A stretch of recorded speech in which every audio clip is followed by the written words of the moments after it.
Hello friends, welcome back to the next lecture. બાયોલોજીમાં આપણે આગળ ચેપ્ટર નંબર 16 જે છે પૂરું કર્યું. એના પછી નેક્સ્ટ ચેપ્ટર સ્ટાર્ટ કરીએ છીએ, ચેપ્ટર નંબર 7 ઇવોલ્યુશન, મતલબ કે ઉદ્વિકાસ. બરાબર. સૌથી પહેલાં ઉદ્વિકાસ જે છે એનો વિશે આપણે જોઈ લઈએ કે આ ચેપ્ટર જે છે એમાં થિયરિકલ પાર્ટ વધારે છે અને નીટમાં આમાંથી ક્વેશ્ચન પૂછાય ત્યારે થોડુંક ડિટેલ જે છે એક્સ્ટ્રા પણ પૂછાય છે. એટલે મેઇન પહેલાં એનસીઆરટી ટેક્સને લગતો ભાગ કરવાનો છે અને એમાં જેટલું એડિશનલ પાર્ટ આપણે ઉમેરવાનો છે, બરાબર, એ હું સાથે સાથે લેક્ચર જે છે એમાં એડ કરતો જઈશ. બરાબર. બાકી બહુ સિમ્પલ નાનું ચેપ્ટર છે અને ટેક્સની લાઇન ટુ લાઇનવાળો ભાગ જે છે તમારે યાદ રાખવાનો છે. બરાબર. સિમ્પલ. સૌથી પહેલાં સમજી લે ઉદ્વિકાસનો મતલબ શું. ઉદ્વિકાસ ઇવોલ્યુશન જે છે એનો મતલબ શું થશે તો કે સજીવો જે હાલમાં અત્યારે આપણે જોઈ રહ્યા છીએ એ બધા સજીવોનું નિર્માણ કઈ રીતે થયું છે. મતલબ આ બધા સજીવો પહેલેથી જ આવા હતા કે શરૂઆતમાં કંઈક સરળ કક્ષાના હતા, પછી એમાં ધીમે ધીમે ફેરફાર થયેલો છે. ઉદ્વિકાસમાં સજીવો આવ્યા ક્યાંથી પૃથ્વી પર, ત્યાંથી માંડી અને એનો વિકાસ જે છે જટિલ પ્રાણીઓ સુધી કઈ રીતે થયો એના વિશે આપણે અભ્યાસ કરવાનો છે. તો સ્ટાર્ટિંગ ચેપ્ટર જે છે એમાં સૌથી પહેલાં આવશે કે પૃથ્વીનો ઉદ્ભવ કઈ રીતે થયો. બરાબર. પૃથ્વી કઈ રીતે આવી, પૃથ્વી પર પ્રથમ જીવ કેવી રીતે આવ્યો અને બધા જીવનો ઉદ્વિકાસથી માંડી અને છેલ્લે લાસ્ટમાં મનુષ્યના ઉદ્વિકાસ જે છે એના વિશેની થોડોક ઇતિહાસ. બરાબર. એમાંથી ક્વેશ્ચન રિપીટ થાય છે નીટમાં. બરાબર. એટલે સૌથી પહેલાં આજે જે છે સ્ટાર્ટ કરીએ. ટોપિકનું નામ થશે ઓરિજિન ઓફ લાઈફ, મતલબ જીવની ઉત્પત્તિ. સૌથી પહેલાં જીવ જે છે પૃથ્વી પર કઈ રીતે આવ્યો. બરાબર. એના માટે પહેલાં પ્રાથમિક માહિતી આપેલી છે કે પૃથ્વીનું નિર્માણ જે છે સૌ પહેલાં કઈ રીતે થયેલું છે. બરાબર. એટલે સ્ટાર્ટ કરીએ. જો સૌથી પહેલું આજનો ટોપિક થશે જીવની ઉત્પત્તિ, ઓરિજિન ઓફ લાઈફ. એટલે પૃથ્વી જે છે એમાં જીવની ઉત્પત્તિ કઈ રીતે થઈ. આજનો લેક્ચર જે છે એ ખાલી પ્રસ્તાવના રૂપે શરૂઆતનો પાર્ટ છે, એમાંથી મેઇન જે અમુક વર્ડ આવે છે ખાલી એમસીક્યુ માટે યાદ રાખવાના છે. બરાબર. એ એટલું બધો ભાગ કંઈ બહુ ઇમ્પોર્ટન્ટ નથી. બરાબર. જો સામાન્ય માહિતી આપેલી છે. જ્યારે આપણે રાત્રે ખુલ્લા આકાશમાં તારાઓ જોઈએ છીએ ત્યારે આપણે વીતેલા સમયને જોઈએ છીએ. તારાઓ વચ્ચેનું અંતર પ્રકાશ વર્ષમાં માપવામાં આવે છે. આપણે આજે જે વસ્તુઓ જોઈ રહ્યા છીએ એવી વસ્તુ છે કે જેમાંથી પ્રસ્ફુરિત પ્રકાશની યાત્રા લાખો વર્ષો પહેલાં શરૂ થયેલી અને તે આપણાથી અબજો કિલોમીટર દૂર છે. ત્યાંથી હાલ આપણી આંખ સુધી પહોંચી રહ્યા છે. બરાબર. જો કે આપણે આપણી આસપાસની વસ્તુઓ જોઈએ છીએ તો તે તરત દેખાય છે કારણ કે તે વર્તમાન કાળની છે. તેથી આપણે જ્યારે તારાઓ જોઈએ છીએ ત્યારે આપણને વર્ષો પહેલાંની ઝાંખી થાય છે. બરાબર. મતલબ અત્યારે હાલમાં આપણે જે બ્રહ્માંડમાં જે આકાશમાં જોઈ રહ્યા છીએ એ ઘણા બધા વર્ષોની યાત્રા છે. મતલબ બહુ બધા વર્ષો જે છે, હજારો વર્ષો પહેલાંથી આ બધું નિર્માણ થયેલું છે. જીવની ઉત્પત્તિ બ્રહ્માંડના ઇતિહાસમાં એક વિશિષ્ટ ઘટના માનવામાં આવે છે. બ્રહ્માંડ વિશાળ છે અને તેના સંદર્ભમાં કહીએ તો પૃથ્વી એક કણ માત્ર છે. બરાબર. તમે ભણી ગયા છો આગળથી બ્રહ્માંડ ચેપ્ટર જે છે કે પૃથ્વી જે છે એક બ્રહ્માંડનો એક નાનો કણ છે. બરાબર. એ કણ જે છે એ કઈ રીતે નિર્માણ થયો છે, એના ઉપર સજીવ જે છે કઈ રીતે સૌથી પહેલાં નિર્માણ થયા એ આપણે સમજવાનું છે. બ્રહ્માંડ લગભગ 20 બિલિયન વર્ષ જૂનું છે, એપ્રોક્સિમેટ. બરાબર. આંકડા યાદ રાખવાના છે. બ્રહ્માંડ જે છે એ સૌથી પહેલાં મતલબ નિર્માણ ક્યારે થયું હશે તેનું આયુષ્ય આપેલું છે 20 બિલિયન વર્ષ. બરાબર. 20 બિલિયન યર અગો. બરાબર. એટલે BYA એવું પણ આપી શકાય, બિલિયન યર્સ અગો. બ્રહ્માંડમાં ઘણી બધી આકાશગંગાઓ, ગેલેક્સી. એક કણ માત્ર જે છે એવી ઘણી બધી કણ ભેગા કરીને એક ગેલેક્સી બને છે અને આકાશગંગાઓ તારાઓ, વાયુઓ, ધૂળના વાદળો ધરાવે છે. ખરેખર તો પૃથ્વી એ બ્રહ્માંડમાં એક કણ સ્વરૂપે છે. આ પૃથ્વી બ્રહ્માંડ ઉત્પન્ન કઈ રીતે થયું એના માટેની સમજાવતી એક થિયરી આ યાદ રાખવાનું છે. પૂછાઈ ગયું big bang theory. Big bang theory જે છે એ સૌથી મુખ્ય થિયરી છે જે આપણને બ્રહ્માંડની ઉત્પત્તિ સમજાવવાનો પ્રયત્ન કરે છે. બરાબર. એક એવો મોટો વિસ્ફોટ છે. બરાબર. ઘણા બધા જે છે સાયન્ટિસ્ટ એવું માનતા હતા કે આ એક એવો મોટો વિસ્ફોટ થયેલો છે બ્રહ્માંડમાં કે જેના લીધે એક મોટા વિસ્ફોટથી નાના નાના કણો છૂટા પડ્યા. ની કણમાંનું એક ભાગ જે છે આપણી પૃથ્વી. બરાબર. એટલે મેઇન ઇમ્પોર્ટન્ટ યાદ રાખવાનું છે બિગ બેંગ સિદ્ધાંત. બિગ બેંગ થિયરી જે છે કોણે આપેલી છે એમાં નામ નથી. બિગ બેંગ થિયરી, તો બિગ બેંગ થિયરી આપનાર જે વૈજ્ઞાનિક જે છે, બરાબર, એનું નામ છે એબે લેમેટર. એબે લેમેટર નામ યાદ રાખવાનું છે.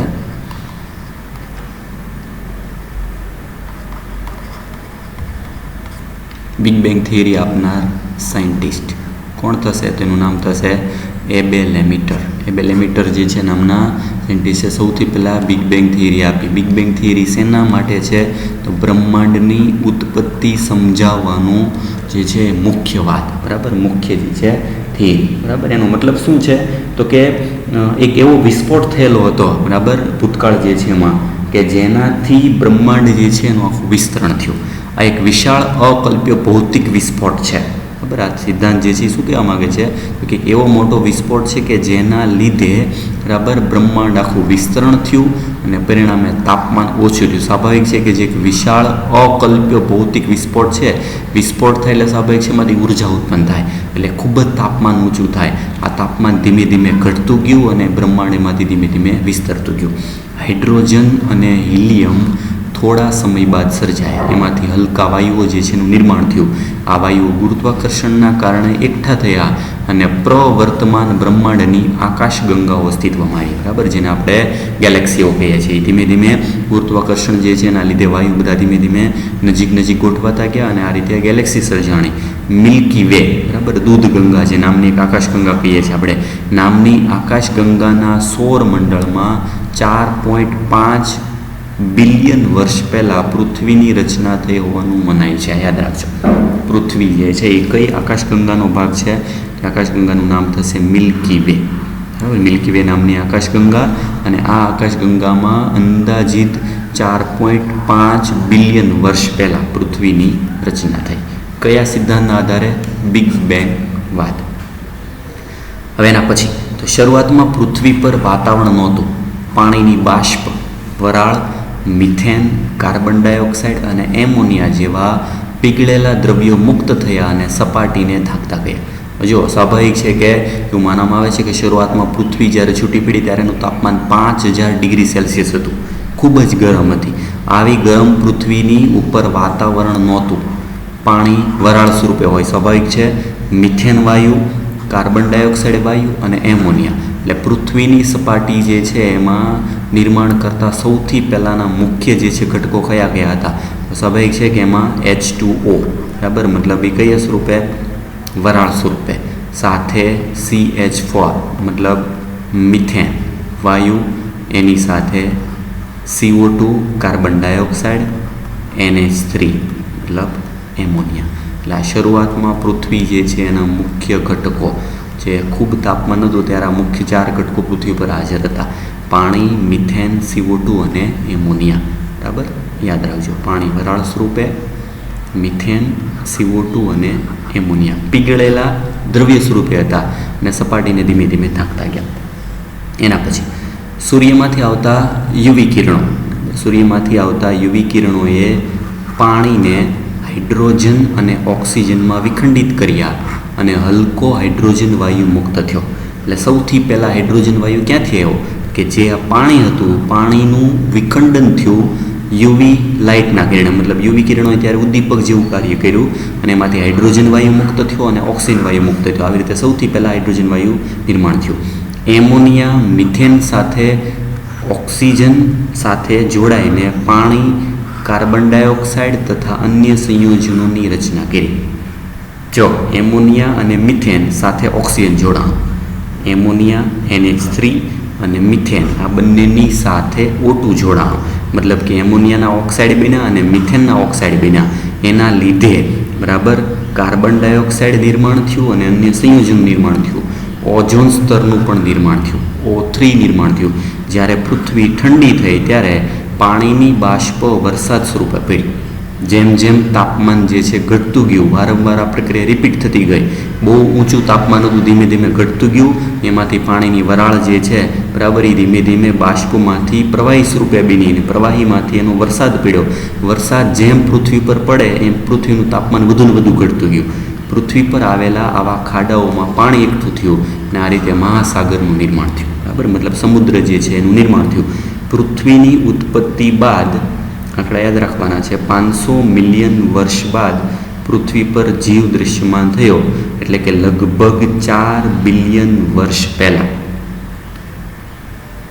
આજથી ગણો અને ત્યારથી ગણો, બંને આંકડા બદલા છે. પૃથ્વી ઉત્પન્ન થઈ ગઈ પછી 500 મિલિયન વર્ષ બાદ, 500 મિલિયન વર્ષ પછી, અને લગભગ 4 બિલિયન વર્ષ પહેલાં, એટલે 4 બિલિયન યર અગો, BYA આવું પણ શબ્દ આવશે, બરાબર, બિલિયન યર એગો શબ્દ આવે એનો મતલબ પછી, 4 બિલિયન વર્ષ પછી જે છે, બરાબર, 4 બિલિયન વર્ષ પહેલાં આવા જીવ જે છે દૃશ્યમાન થયો. પ્રથમ જીવ ક્યારે દૃશ્યમાન થયો તો અંદાજિત શું આવશે કે પૃથ્વી ઉપર 4 બિલિયન વર્ષ પહેલાં અને પૃથ્વીની ઉત્પત્તિ બાદ 500 મિલિયન વર્ષ બાદ, બરાબર, લગભગ, એટલે આજથી ગણીએ તો 4 બિલિયન વર્ષ પહેલાં અને પૃથ્વીની ઉત્પત્તિ પછી ગણીએ તો 500 મિલિયન વર્ષ પછી. બે જે છે આપણા યાદ રાખવાના છે. એટલે આ થઈ ગયું પૃથ્વી જે છે એની ઉત્પત્તિ માટેનો એક સારાંશ. એના પછી હવે એમાં જીવ કઈ રીતે આવ્યો? પૃથ્વી તો નિર્માણ થઈ ગઈ, શું જીવન બહારના અંતરિક્ષમાંથી આવ્યું છે? સૌથી પહેલા પ્રશ્ન, બરાબર, કે જીવ જે છે કોઈ એલિયન છીએ, મનુષ્ય જે છે કોઈ એલિયન છે એવું માનવામાં આવે છે. તો કેટલાક વૈજ્ઞાનિકો માને છે કે તે બહારથી જ આવ્યું છે, મતલબ કે બધા સજીવો એક એલિયન છે, પૃથ્વી પર પહેલેથી કોઈ જીવ નહોતો એવું માનવામાં આવે છે. પહેલાંના ગ્રીક વિચારકો માને છે કે જીવના એકમો જેને સ્પોર્સ કહે છે, પોર્સ એટલે બીજાણુ, આપણે જેને સાદી ભાષામાં બીજાણુ કહીએ છીએ, બરાબર, ફૂગના, લીલના જે બધા બીજાણુ હોય સૂક્ષ્મ સજીવોના, એવું એક સ્પોર્સ જે પૃથ્વી સહિત વિવિધ ગ્રહોમાં સ્થળાંતરિત થયા. મતલબ બહારની દુનિયામાંથી એક બીજાણુ પૃથ્વીની જેમ અલગ અલગ ઘણા બધા ગ્રહોમાં દાખલ થયા અને દાખલ થઈને એમાંથી નવી સૃષ્ટિ જે છે નિર્માણ થયું. એના માટે એક શબ્દ છે પેન્સપર્મિયા, યાદ રાખજો. પેન્સપર્મિયા જે છે એ શું કહેવા માગે છે? તો પેન્સપર્મિયા હજુ પણ અમુક ખગોળશાસ્ત્રી માટે માન્ય વિચાર છે, બરાબર. એનો અર્થ જે છે શું છે? તો એના માટે એક બીજો શબ્દ પણ છે પેન્સપર્મિયા જે છે એના માટે આપણે કોસ્મિક પેન્સપર્મિયા જે છે એવું પણ નામ આપી શકાય. કોસ્મિક પેન્સપર્મિયા. પેન્સપર્મી એક સિદ્ધાંત છે, બરાબર, એક માન્યતા છે. માન્યતા જે છે એનો મતલબ શું હતું કે જીવ જે છે, આનો અર્થ થશે જીવ બાહ્ય અવકાશમાંથી ઉતરી આવ્યા હતા. પૂછાય તો યાદ રાખજો. પેન્સપર્મિયાનો મતલબ શું? તો કે પૃથ્વી જે છે એના પર જીવ બાહ્ય અવકાશમાં થયો, મતલબ બધા એલિયન્સ છે, બરાબર. અને ધીમે ધીમે એવું માનવામાં આવે છે કે આ બાહ્ય અવકાશમાંથી દાખલ શું થયા? તો કે દાખલ થયેલા ભાગ કયા સ્વરૂપે હતા? બીજાણુ. અને બીજાણુ માટે જ શબ્દ કયો છે આપણે? સ્પોર્સ. આ સ્પોર્સ સ્વરૂપે જે છે બાહ્ય અવકાશમાંથી જીવ સૌ પ્રથમ દાખલ થયો અને એ સિદ્ધાંતને નામ આપ્યું પેન્સપર્મિયા. પણ હજુ પણ એ માન્ય વિચાર છે, બરાબર, એના માટેનું કોઈ પ્રૂફ છે નથી, બરાબર. એટલે પેન્સપર્મિયા જે છે શબ્દ યાદ રાખવાનો છે કે શું કહેવાય છે અને એનો અર્થ શું થાય. કે જ્યારે એવું માનવામાં આવે કે જીવ બહારની સૃષ્ટિમાંથી આવેલો છે, બહારના અવકાશમાંથી આવેલો છે, એના માટેનો એક સિદ્ધાંત હતો પેન્સપર્મિયા.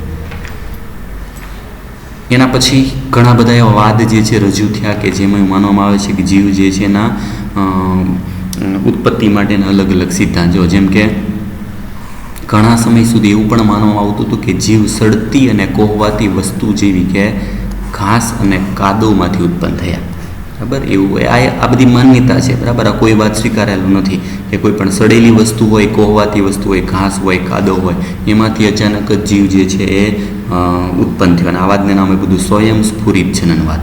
સ્વયંસ્ફુરિત મતલબ, બરાબર, કે જીવ પોતાની જાતે જ ઉત્પન્ન થયો છે, બરાબર. એ વાત પણ જે છે એ અમાન્ય છે. સ્વયંસ્ફુરિત જનનવાદનું બીજું પણ નામ ગણી શકાય અજીવ જનનવાદ, મતલબ નિર્જીવમાંથી જીવ જે છે એનું નિર્માણ થયું. આ વાત જે છે પણ ટોટલી અસ્વીકૃત હતો. એના પછી લુઈ પાશ્વરે સાવધાનીપૂર્વક પ્રયોગો કર્યા અને સાબિત કર્યું કે જીવ પૂર્વ અસ્તિત્વ ધરાવતા જીવમાંથી જ ઉત્પન્ન થાય છે. આ ઇમ્પોર્ટન્ટ. શું કઈ રીતે ખબર પડી? ગયો તેમણે જોયું કે જંતુરહિત ફ્લાસ્કમાં મૃત યીસ્ટને રાખવામાં આવે તો તેમાં નવો જીવ પેદા થતો નથી, જ્યારે બીજા ફ્લાસ્કમાં ખુલ્લી હવા દાખલ થતાં મૃત યીસ્ટમાંથી નવો જીવ ઉદ્ભવતો જોવા મળે છે, બરાબર. મતલબ કે સ્વયંસ્ફુરિત જનનવાદને કાયમી અવગણવામાં આવ્યો. અર્થ શું છે? બરાબર, વાક્ય પૂછાય, સાયન્ટિસ્ટ જે છે એનું નામ અમારી પૂછાય છે કે જીવ પહેલાં અસ્તિત્વ ધરાવતા જીવમાંથી જ ઉદ્ભવેલો છે એવું કોણે દર્શાવ્યું? કોણ આવશે? લુઈ પાશ્વર, બરાબર. લુઈ પાશ્વર જે છે એને સૌથી પહેલાં કીધું કે કોઈ સૂક્ષ્મ જીવ પહેલેથી છે એમાંથી જ નવો જીવ જે છે સર્જાયેલો છે. આ બધી વાતોથી પ્રશ્નનો જવાબ મળતો નથી કે પૃથ્વી પર સૌ પ્રથમ જીવ કેવી રીતે અસ્તિત્વમાં આવ્યો, બરાબર, કારણ કે એની માટેનો આપણી પાસે કોઈ એવો ભૌતિક પુરાવો નથી, બરાબર. તો હવે ખરેખર જે છે પૃથ્વી પર જીવનો ઉદ્ભવ કઈ રીતે થયો એના માટેનો મુખ્ય વાદ કયો છે એ વાદ આપણે ભણવાનો છે કે શેના પરથી સાબિત કરી શકાય કે જીવ ખરેખર કઈ રીતે આવ્યો, બરાબર. તો એના માટેનો પછીનો નેક્સ્ટ જે છે મુખ્ય વાદ એ થશે ઓપેરિન અને હાલ્ડેનનો સિદ્ધાંત. યાદ રાખજો, ઇમ્પોર્ટન્ટ છે. રશિયાના વૈજ્ઞાનિક ઓપેરિન, ઇંગ્લેન્ડના વૈજ્ઞાનિક હાલ્ડેન. ઓપેરિન અને હાલ્ડેન બે મુખ્ય સાયન્ટિસ્ટો છે કે જેણે એક વાદ રજૂ કર્યો કે પૂર્વ અસ્તિત્વ ધરાવતા અજૈવ કાર્બનિક અણુઓ, જો કાર્બનિક અણુઓ પણ કેવા નિર્જીવ, ઉદાહરણ તરીકે આરએન ને પ્રોટીનમાંથી પ્રથમ જીવ આવ્યું હોવું જોઈએ. મતલબ અજૈવિક કાર્બનિક ઘટકોમાંથી જૈવિક અણુ અને જૈવિક જીવંત જીવ જે છે અસ્તિત્વમાં આવ્યો એવું કહેનાર સૌ પ્રથમ વૈજ્ઞાનિક હતા ઓપેરિન અને હાલ્ડેન, બરાબર. અને ઓપેરિન અને હાલ્ડેન જે છે એ અત્યારનો આધુનિક વાદ ગણવામાં આવે છે. એનો એણે સિદ્ધાંતનો પુરાવો પણ આપ્યો અને આ સૌથી સ્વીકૃત વાદ છે, જીવ માટેનો સૌથી સ્વીકૃત જે છે વાદ, બરાબર. એનું નામ જે છે યાદ રાખજો. આ વાદ જે છે એને આપણે બીજા નામથી ઓળખી શકીએ, આધુનિક વાદ. આધુનિક વાદ મતલબ કે સૌથી સ્વીકૃત, બરાબર. મોડર્ન જે છે થિયરી કઈ છે તો એમાં આવશે ઓપેરિન અને હાલ્ડેનની થિયરી. અજૈવ કાર્બનિક અણુઓમાંથી, બરાબર, પ્રથમ જીવની ઉત્પત્તિ દર્શાવતો સિદ્ધાંત. હવે શું કીધું, જો કઈ રીતે જીવ જે છે નિર્માણ થયો હશે અને એણે જે છે આનો પુરાવો કઈ રીતે આપ્યો, બરાબર. તો એ પુરાવો જે છે અને થિયરી જોઈએ. જો તો સૌથી પહેલાં જીવની રચના રાસાયણિક ઉદ્વિકાસ પછી નિર્માણ પામેલ હશે, એટલે કે અકાર્બનિક અણુઓના એકત્રીકરણથી કાર્બનિક દ્રવ્યો અસ્તિત્વમાં આવ્યા હશે. એણે આખી થિયરીને બે સ્ટેપમાં વિભાજિત કરી. એમાં સૌથી પહેલો સ્ટેપ આપ્યું રાસાયણિક ઉદ્વિકાસ, કેમિકલ, બરાબર. મતલબ કે પહેલાં ખાલી રાસાયણિક પ્રક્રિયાઓ થઈ, કોના વચ્ચે તો કે અકાર્બનિક પ્રક્રિયાઓ જે છે, અકાર્બનિક અણુઓના વચ્ચે પ્રક્રિયા થઈ અને કાર્બનિક દ્રવ્યો જે છે અસ્તિત્વમાં આવ્યા. કઈ રીતે, બરાબર. તો આગળ આપણે આવી ગયું કે પૃથ્વીમાં શરૂઆતના ભાગ જે છે એમાં શું હતું કે શરૂઆતના ભાગમાં હતા CO2, H2O, મિથેન અને એમોનિયા. આ બધા ઘટકો જે છે કયા થશે તો કે આ બધા ઘટકો છે અકાર્બનિક અણુઓ. આમાં ખાસ કરીને આ ત્રણ CO2, H2O અને મિથેન, આ ત્રણ ઘટકો અકાર્બનિક અણુઓ વચ્ચે રાસાયણિક પ્રક્રિયાઓ થઈ અને આ પ્રક્રિયાઓ થઈને એમાંથી સરળ કાર્બનિક અણુઓનું નિર્માણ થયું. સરળ કાર્બનિક અણુઓ. સરળ કાર્બનિક અણુ એટલે શું? આપણે બાયોમોલેક્યુલ્સ ભણી ગયા. સરળ કાર્બનિક અણુ મતલબ fatty acid, amino acid, pentose, શર્કરા, ફોસ્ફેટ, આ બધા જે ઘટકો છે એનું નિર્માણ થયું. આ ઘટકો જે છે બનવાની પ્રક્રિયા એને એણે નામ આપ્યું રાસાયણિક ઉદ્વિકાસ. આ પહેલું સ્ટેપ છે, રાસાયણિક ઉદ્વિકાસ. રાસાયણિક ઉદ્વિકાસ પછી સરળ કાર્બનિક અણુઓમાંથી પ્રથમ કોષનું નિર્માણ થયું.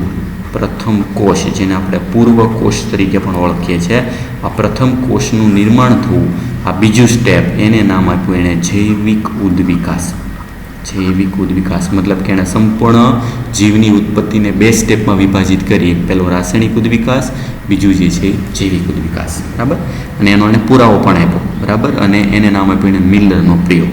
શું કીધું તું જો, તે સમયે પૃથ્વી પરની પરિસ્થિતિ ખૂબ જ ઊંચા તાપમાનવાળી, જ્વાળામુખીના તોફાનવાળી, વાતાવરણ અવનત રિડ્યુસિંગ પ્રકારનું, જેમાં મિથેન, એમોનિયા વગેરે હતા. મતલબ કે આગળ કીધું પ્રમાણે અકાર્બનિક ઘટકો હતા. ઈસવીસન 1953માં SL મિલર નામના વૈજ્ઞાનિકે, અમેરિકન વૈજ્ઞાનિકે પૃથ્વીના આદિ વાતાવરણ જેવી સ્થિતિ પ્રયોગશાળામાં નિર્માણ કરી અને તેમણે બંધ ફ્લાસ્કમાં મિથેન, હાઇડ્રોજન, એમોનિયા અને પાણીની વરાળને 800 ડિગ્રી સેલ્સિયસ તાપમાને મિશ્ર કરી ઇલેક્ટ્રોડ ગોઠવી વિદ્યુત ઉર્જા મુક્ત કરાવી. આ ખાસ યાદ રાખજો, પૂછાય છે કે મિલરના પ્રયોગ જે છે એમાં એણે મુખ્ય પ્રક્રિયકો તરીકે કોનો ઉપયોગ કરેલો હતો?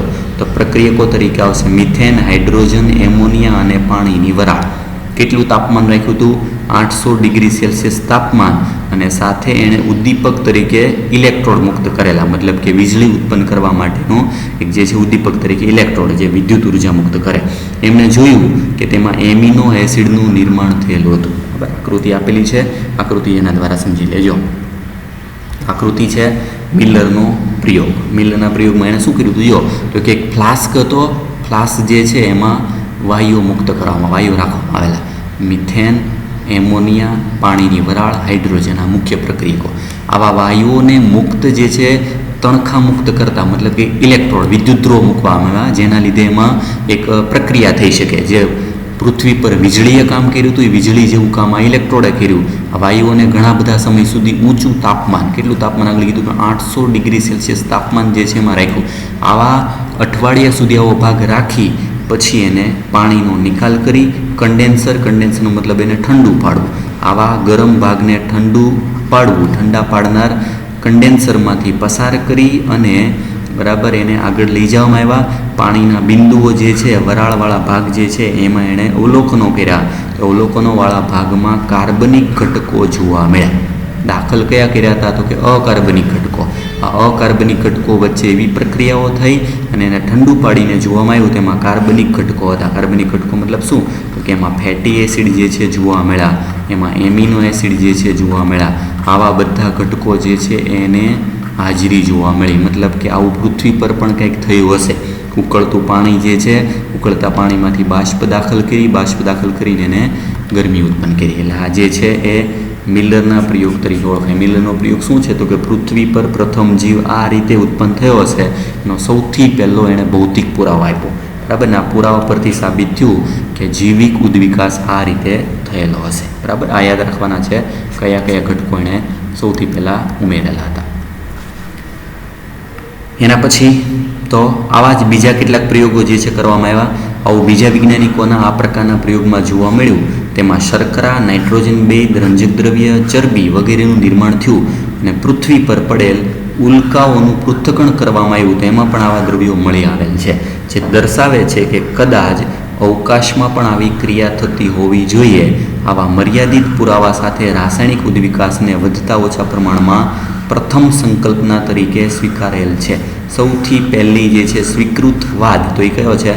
રાસાયણિક ઉદ્વિકાસ. બરાબર, કે જેનો આપણી પાસે ભૌતિક પુરાવો પણ છે કે પૃથ્વી પર પણ આવું કંઈક થયેલું હશે. પૃથ્વી પર તાપમાન વધારે હતું ત્યારે ખાલી અકાર્બનિક ઘટકો હતા. એ કાર્બનિક ઘટકો વચ્ચે વીજળીના ચમકારાના લીધે પ્રક્રિયાઓ થઈ હશે. પ્રક્રિયાઓ દ્વારા સરળ અણુઓ બન્યા અને આ સરળ અણુઓ બનવાની પ્રક્રિયા એને રાસાયણિક ઉદ્વિકાસ તરીકે નામ આપવામાં આવ્યું. એનો પુરાવો શું છે? તો આપણી પાસે મિલરનો પ્રયોગ. બરાબર. એના પછી હવે આપણને ખ્યાલ નથી કે સૌ પ્રથમ સ્વયં વિભાજન પામી શકે તેવા જીવનના ચયાપચય બીજ કોષો, બરાબર, જેનું નામ આપેલું છે મેટાબોલિક કેપ્સ્યુલ, કઈ રીતે ઉદ્ભવ્યા હશે. બરાબર, આપણે તો કોષ જોઈએ છે કારણ કે પહેલો કોષ બની જાય પછી તો જીવ વિકાસ ખબર છે આપણને કે કોષ, પેશી, અંગ, અંગતંત્ર અને સજીવ. પણ પ્રથમ કોષ કઈ રીતે આવ્યો? તો પ્રથમ અકોષીય નોન સેલ્યુલર જીવ 3 બિલિયન વર્ષ પહેલાં ઉત્પન્ન થયો હશે એવું માનવામાં આવે છે. આંકડા યાદ રાખવાના છે. 3 બિલિયન વર્ષ પહેલાં પ્રથમ અકોષીય જીવ, અને તે મોટો અણુ હોવો જોઈએ, મતલબ કે એમાં આરએનએ, પ્રોટીન ને પોલિસેકેરાઇડ બધા હોવા જોઈએ. તેઓ કદાચ બીજ કોષો મતલબ કેપ્સ્યુલ સ્વરૂપમાં પોતાની રીતે પ્રજનન કરતા હોવા જોઈએ. એકમાંથી બે બનવાની ક્ષમતા એમાં આવી ગઈ હશે અને 2000 મિલિયન વર્ષ પહેલાં સુધી પ્રથમ કોષીય જીવનની ઉત્પત્તિ થયેલ નથી. પ્રથમ જે કોષ જે છે જીવ 2000 મિલિયન વર્ષ પહેલાં તો આવેલો નહોતો. મોટે ભાગે તેઓ અકોષીય હતા. બધા જ જીવન સ્વરૂપો પાણીના વાતાવરણમાં જ હતા. આમ જૈવજનન પ્રમાણે અજૈવિક અણુઓ ધીમે ધીમે ઉદ્વિકાસની પ્રક્રિયા થઈ અને પ્રથમ જીવંત અસ્તિત્વમાં આવ્યો હશે તેવું મોટા ભાગે સ્વીકારેલ છે. કઈ રીતે પ્રથમ કોષી જીવમાંથી હાલનું જટિલ જીવ અસ્તિત્વમાં આવ્યું, બરાબર, તે રસપ્રદ વાત છે. બરાબર છે, આપણે એના આગળ જે ભાગ ચર્ચા કરશું. મતલબ કે ઓપેરિન અને હાલ્ડેને જે સિદ્ધાંત આપેલો એમાં રાસાયણિક ઉદ્વિકાસનું વર્ણન છે અને રાસાયણિક ઉદ્વિકાસવાળા ભાગ જે છે એમાંથી જૈવિક ઉદ્વિકાસ જે છે એની શરૂઆત થઈ. જૈવિક ઉદ્વિકાસવાળા ભાગ જે છે એમાં એક શબ્દ જે છે આવશે, શબ્દ પ્રમાણે તમને ક્રમ લખાવો છે. ક્રમ યાદ રાખજો કયા કયા ભાગમાંથી શું નિર્માણ જે છે થયેલું હશે. તો આપણે સારાંશ જે છે આ રીતે જોઈ શકીએ. સૌથી પહેલાં આવશે અકાર્બનિક ઘટક. અકાર્બનિક ઘટક, અકાર્બનિક ઘટકોમાંથી નિર્માણ થયા સરળ કાર્બનિક ઘટકો. આ સરળ કાર્બનિક ઘટકો નિર્માણ થવું એ કયો વિકાસ? આ થશે રાસાયણિક ઉદ્વિકાસ. રાસાયણિક ઉદ્વિકાસ દ્વારા CO2, પાણી, એમોનિયા આ બધા ઘટકો વચ્ચે પ્રક્રિયા થઈ, બરાબર. એમાં યુવી કિરણો, વીજળીના ચમકારા, એનાથી સરળ કાર્બનિક ઘટકો નિર્માણ થયા. સરળ કાર્બનિક ઘટકો જે છે પછી ત્યાંથી શરૂઆત થયું જૈવિક ઉદ્વિકાસ. સૌથી પહેલાં નિર્માણ થયા પ્રોટોબાયોન્ટ. બાયોન્ટનો મતલબ થશે જૈવિક, અને પ્રોટો એટલે સૌથી જૂના, બરાબર. પ્રોટોબાયોન્ટ જે છે એનો મતલબ શું છે તો કે એક એવા વિશાળ કલીલીય બિંદુ સ્વરૂપ, વિશાળ કલીલીય બિંદુ સ્વરૂપો, એવા કલીલ સ્વરૂપો જે છે ઉદ્ભવ્યા કે જેમાં સરળ કાર્બનિક ઘટકો હતા એ બધા ભેગા થઈ અને એક બિંદુ જે છે ભેગા થઈ અને એક રચના બનાવી, જેને નામ આપ્યું પ્રોટોબાયોન્ટ્સ. પ્રોટોબાયોન્ટ્સ જે છે, બરાબર, એવું માનવામાં આવે છે કે પ્રોટોબાયોન્ટમાં કેટલાક ઘટકો, બરાબર, જેમ કે એમાં પ્રોટીન, પોલિસેકેરાઇડ, ન્યુક્લિક એસિડ અને લિપિડ, આ બધાનો સમૂહ છે. એનો સમૂહ હતો. આ સમૂહ એટલે ઓળખાય પ્રોટોબાયોન્ટ, બરાબર. પ્રોટોબાયોન્ટ પ્રજનન નહોતા કરી શકતા, બરાબર. એમાં વિભાજન ક્ષમતા જે છે નહોતી, પણ એ બીજા સ્થાનમાંથી અણુઓનું શોષણ કરીને વૃદ્ધિ પામતા હતા, બરાબર. પ્રોટોબાયોન્ટમાં પ્રજનન ક્ષમતા ન હતી. આજુબાજુના સ્થાનમાંથી દ્રવ્યોનું શોષણ કરી શકતા હતા.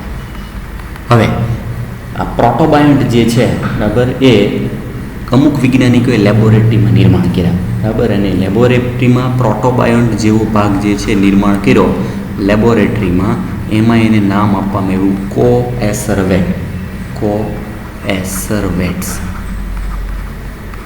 કોએસરવેટ્સ. મતલબ કે એવા એક કલીલ બિંદુઓ કે જેમાં પ્રજનનની ક્ષમતા નહોતી પણ એ આજુબાજુના દ્રવ્યોનું શોષણ કરી શકતા હતા. એટલે એવું માનવામાં આવે છે કે પૃથ્વીમાં દરિયાના પેટાળ જે છે એમાં બધા દ્રવ્યો ભેગા થયા હશે અને એમાંથી આવા કોએસરવેટ જે છે એનું નિર્માણ થયું હશે, બરાબર. કોએસરવેટ જે છે એ પ્રોટીન જેવા ભાગ જે છે એનું નિર્માણ કરી શકે, એની ફરતે લિપિડ જેવા ભાગ જે છે એનું પણ નામ હતું. અને આ કોએસરવેટમાંથી આગળ પૂર્વ કોષોનું નિર્માણ થયું હશે. પૂર્વ કોષો, જે કોષ જેવું સરળ સ્વરૂપ, કોએસરવેટમાંથી પૂર્વ કોષ જે છે નિર્માણ થયું હશે. અને પૂર્વ કોષો જે છે, બરાબર, એ પ્રથમ જૈવિક સ્વરૂપ હતું. જીવનું પ્રથમ સ્વરૂપ જે છે, બરાબર, એ પૂર્વ કોષો તરીકે ઓળખાય, બરાબર. અને પૂર્વ કોષોમાં મુખ્ય જે છે જનિદ્રવ્ય તરીકે RNA હતું એવું માનવામાં આવે છે. અને એટલે જ આપણે RNA વિશ્વ એવો શબ્દ જે છે આગળ આવ્યો, બરાબર. RNA વર્લ્ડ જે છે મતલબ કે RNA પૂર્વ પ્રભાવી છે.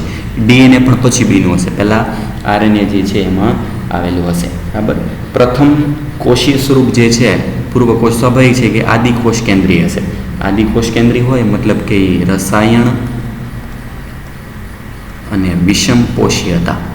રસાયણ અને વિષમપોષી, ખોરાકની દૃષ્ટિએ તેઓ અજારક હતા, બરાબર. અજારક રીતે જે છે પોતાનું પોષણ જે છે મેળવતા હતા, શોષણ કરતા, અને રસાયણ સંશ્લેષી અથવા તો વિષમપોષી પોષણ પદ્ધતિ જે છે એમાં નિર્માણ થયા હશે. હવે આ પૂર્વ કોષો જે છે, બરાબર, પૂર્વ કોષ જે છે, જે શરૂઆતનો ભાગ જે છે એમાંથી ઓક્સિજન જે છે એની, આને આપણે આદિકોષ કેન્દ્રી તરીકે પણ લઈ શકીએ, બરાબર. મતલબ કે આ બધા જે છે પ્રોકેરિયોટિક હતા, પ્રોકેરિયોટ્સ. એમાંથી ભવિષ્યમાં પછી સુકોષ કેન્દ્રી જે છે કોષોનું નિર્માણ થયું હશે. સુકોષ કેન્દ્રી કોષ. આ સુકોષ કેન્દ્રી કોષ એકવાર નિર્માણ થઈ જાય પ્રથમ જીવ, બરાબર, પછીની આપણને રચના જે છે ખબર છે, બરાબર. મતલબ કે આની અંદર બધી અંગિકાઓનું નિર્માણ થયું હશે. કોષોવાળા ભાગમાંથી પેશી બની હશે, પેશીમાંથી અંગ બન્યા હશે, અંગ જે છે એમાંથી અંગતંત્ર નિર્માણ થયું હશે, અને અંગતંત્રમાંથી આખરે એક જટિલ દેહનું નિર્માણ થયું હશે. તો અહીં સુધીના જે ભાગ જે છે ત્યાં સુધી રાસાયણિક ઉદ્વિકાસ હતો. પછીનો જે ભાગ જે છે આખો, બરાબર, અહીંથી જે શરૂઆત થાય છે એ ભાગને નામ આપ્યું જૈવિક ઉદ્વિકાસ. આ જૈવિક ઉદ્વિકાસ અને રાસાયણિક ઉદ્વિકાસ બંને કોનો છે કે આખો ભાગ કહેવાય ઓપેરિન અને હાલ્ડેન સંકલ્પના. ઓપેરિન અને હાલ્ડેનનું આ સિદ્ધાંત જે છે એ સૌથી સ્વીકૃત હાલનો સિદ્ધાંત માનવામાં આવે છે, બરાબર. જેમાં અકાર્બનિક ઘટકો, એમાંથી સરળ કાર્બનિક ઘટકો, પ્રોટોબાયોન્ટ્સ જે કોસર્વેટ તરીકે પણ ઓળખાય, એમાંથી પૂર્વ કોષો, એમાંથી કોષો, પેશી અંગ અને જટિલ દેહ, બરાબર. આ એટલે આખી એક જે છે એ ઘટનાનો પુરાવો શું છે તો કે યુરી અને મિલર જે છે એનો પ્રયોગ. નેક્સ્ટ એના પછી જીવંત સ્વરૂપોનો ઉદ્વિકાસ, એક વાત, એક સિદ્ધાંત જે છે કે થિયરી જે છે જીવંત સ્વરૂપોનો ઉદ્વિકાસ જે છે કઈ રીતે થયો હશે, બરાબર. તેના માટે બે સાયન્ટિસ્ટ જે છે એનું નામ આપેલું છે, સાયન્ટિસ્ટના નામ જે છે શું કીધેલું છે યાદ રાખવાનું છે, બરાબર. સિમ્પલ નાનો ટોપિક જે જોઈ લેજો. રૂઢિગત ધાર્મિક સાહિત્ય આપણને વિશિષ્ટ સર્જનવાદ વિશે જણાવે છે. આ સિદ્ધાંત પ્રમાણે 3 શક્યતા છે. વિશિષ્ટ સર્જનવાદ જે છે એનો મતલબ શું, તો કે જીવ એક વિશિષ્ટ રીતે ઉત્પન્ન થયેલા છે. પહેલી શક્યતા તો કે એમાં આજે જોવા મળતા બધા સજીવો આ જ સ્વરૂપે ઉત્પન્ન થયેલા હોવા જોઈએ. હાલમાં જે સજીવો છે એ પહેલેથી આવા જ છે, પહેલો શક્યતા. બીજી શક્યતા, ઉત્પત્તિ સમયે જેવી જે વિવિધતા પહેલાં હતી તેવી જ ભવિષ્યમાં પણ રહેત. મતલબ કે જ્યારે ઉત્પત્તિ થઈ ત્યારે જેવી જે વિવિધતા હતી, કેમ અત્યારે જટિલ સ્વરૂપો છે, ભવિષ્યમાં પણ આપણામાંથી પણ જટિલ સ્વરૂપો નિર્માણ થશે. ત્રીજી શક્યતા મુજબ પૃથ્વી લગભગ 4000 વર્ષ જૂની છે. 4000 વર્ષ જૂની તો નહીં થાય, એ ભૂલ છે, 4000 જે છે બિલિયન વર્ષ જૂની. આ બધા જ વિચારોને 19મી સદીમાં સખત રીતે પડકારવામાં આવેલા, મતલબ કે એ નહોતા માનવામાં આવેલા. આ વિચારો HMS બીગલ નામના સમુદ્રી જહાજમાં વિશ્વભરની સમુદ્રી સફર દરમિયાન ચાર્લ્સ ડાર્વિનના અવલોકન પર આધારિત છે, બરાબર. તેમણે તારણ કાઢ્યું કે પૃથ્વી પરના સજીવો માત્ર એકમેક સાથે સામ્યતા દર્શાવે છે તેવું નથી, પણ વર્ષો પહેલાંના સજીવો સાથે પણ તેમની સામ્યતા છે. આમાંના ઘણા સજીવો લુપ્ત થયેલા છે અને પૃથ્વીના ઇતિહાસમાં વિવિધ સમયગાળામાં અમુક સજીવો લુપ્ત થયેલા છે, જેની સામે અમુક નવા સજીવો પણ ઉતરી આવેલા છે. મતલબ સજીવો પહેલેથી જે છે એ નહીં નથી, જેમ જેમ વિકાસ થતો જાય એમાંના અમુક સજીવો લુપ્ત થતા ગયા અને અમુક સજીવો જે છે હાલમાં છે એનું સૌથી જટિલ અને ઉદ્વિકાસિત સ્વરૂપ છે. જીવ સ્વરૂપો ક્રમશઃ ઉદ્વિકાસ પામેલા છે. કોઈ પણ વસ્તી લક્ષણોમાં રહેતી વિવિધતાને લીધે થાય છે. એવી લાક્ષણિકતાઓ કે જે કેટલાકને પ્રાકૃતિક પરિસ્થિતિ, બરાબર, મતલબ જીવે છે કઈ રીતે જીવે છે તો કે જે પ્રાકૃતિક પરિસ્થિતિ, હવામાન, ભૌતિક જે છે ઘટકો, ખોરાક વગેરેમાં સારી રીતે ટકી રહેવા માટે સક્ષમ છે. આ પરિસ્થિતિ ઓછા સક્ષમ હોય તેવાને પાછળ રાખી દે છે. આ માટે બીજો શબ્દ યોગ્ય છે કે જે વ્યક્તિગત અથવા વસ્તી માટે વાપરી શકાય. મતલબ જે યોગ્ય છે એ જ જીવે છે, જેમાં યોગ્યતા નહોતી એ બધા લુપ્ત થઈ ગયા. હું ચાર્લ્સ ડાર્વિને કીધું હતું. જે વસ્તીની યોગ્યતા સારી છે તે પૃથ્વી પર ટકી શકે. આખરે ડાર્વિનના મતે યોગ્યતા એટલે ફક્ત પ્રજનન યોગ્યતા, કે જેઓ પર્યાવરણમાં સારી રીતે યોગ્યતા કેળવે છે અને બીજા કરતાં વધુ સંતતિ ઉત્પન્ન કરી શકે. તેથી તે વધુ સમય માટે ટકી શકે અને કુદરત તેમને પસંદ કરે. આથી તેમણે નામ આપ્યું હતું નૈસર્ગિક પસંદગી. નૈસર્ગિક પદ્ધતિ એક સિદ્ધાંત છે, ડાર્વિનના સિદ્ધાંતમાંનો એક મુદ્દો આપણે આગળ ભણીશું, બરાબર. નૈસર્ગિક પસંદગી, ડાર્વિને એવું કીધું હતું કે કુદરત પસંદ કરે છે કોને જીવાડવા, કોનામાં એવી ક્ષમતા દાખલ કરવા દેવી કે જે એ પર્યાવરણને યોગ્યતા જે છે એ કેળવી શકે. જે યોગ્ય હશે એ જ જીવશે, બાકીના જે છે નાશ થશે. જે ઉદ્વિકાસની એક પ્રક્રિયા છે, બરાબર. એના પછી એક ઉદાહરણ આપ્યું છે, જો કે પ્રકૃતિવિદ આલ્ફ્રેડ વાલેસ, બરાબર, જેમણે આ જ સમયે મલય આર્કિપાગેસ ક્ષેત્રમાં, મલય આર્કિપેલાગો એક ટાપુનું નામ છે, મલય જે છે આર્કિપેલાગો ટાપુનું નામ છે, એમણે સંશોધનો કર્યા અને એક તારણ આપ્યું. સમય પસાર થતો ગયો તેમ તેમ દેખીતી રીતે નવા પ્રકારના સજીવો અસ્તિત્વમાં આવતા ગયા. હાલમાં અસ્તિત્વ ધરાવતા બધા જ સજીવોમાં સમાનતા જોવા મળે છે અને બધા જ પૂર્વજો સામાન્ય છે. તેમ છતાં આ પૂર્વજો પૃથ્વીના ઇતિહાસમાં વિવિધ સમયે હાજર હતા. પ્રકલ્પયુગ, સમય અને કલ્પયુગ આ બધા પસાર થતા ગયા, બરાબર. મતલબ કે પહેલાંના ઇતિહાસ, પૃથ્વીનો ભૂસ્તરીય ઇતિહાસ એ પૃથ્વીના જૈવિક ઇતિહાસ સાથે ખૂબ જ સમાનતા ધરાવે છે અને અંતે સામાન્ય શક્ય તારણ એ છે કે પૃથ્વી ખૂબ જૂની છે, બરાબર. અગાઉ મુજબ તે હજારો વર્ષો નહીં પણ અબજો બિલિયન વર્ષ જૂની છે, બરાબર. આ છેલ્લું તારણ. આમાં મેઇન ઇમ્પોર્ટન્ટ મહત્ત્વનો ભાગ જે છે એ છે મારે આંકડાકીય માહિતી આવેલી છે અને ઇતિહાસમાં જે છે આ ભાગ મિલરના પ્રયોગ જે છે એમાં કયા કયા ઘટકોનો ઉપયોગ કરવામાં આવેલો હતો એ, બરાબર. અને ખાસ જેમાં સાયન્ટિસ્ટના નામ આવેલા છે તે, બરાબર. આ થઈ ગયું જીવની ઉત્પત્તિ જે છે એના માટેનું સામાન્ય જે છે શરૂઆતના સિદ્ધાંત. હવે એના માટેના પુરાવા કયા છે, જે સિદ્ધાંત જે છે આવું બધું કેમ ખબર પડી, એ પુરાવા સૌથી ઇમ્પોર્ટન્ટ જે છે ટૉપિક છે, બરાબર, આ ચેપ્ટરનો. અને એમાં અમુક ઉદાહરણ આપેલા છે, ઉદાહરણની સાથે બીજા કેટલાક નવા ઉદાહરણ આપણે એડ કરશું, બરાબર. એ આપણે નેક્સ્ટ લેક્ચર. આમાં જે હાઇલાઇટ કરેલો ભાગ જે છે તમારે લખવાનો છે, બીજો બધો ભાગ કોઈ લખવાની જરૂર નથી. મેઇન બાબત જે છે ટેક્સ્ટ બુકમાં હાઇલાઇટ કરી નાખજો, બરાબર.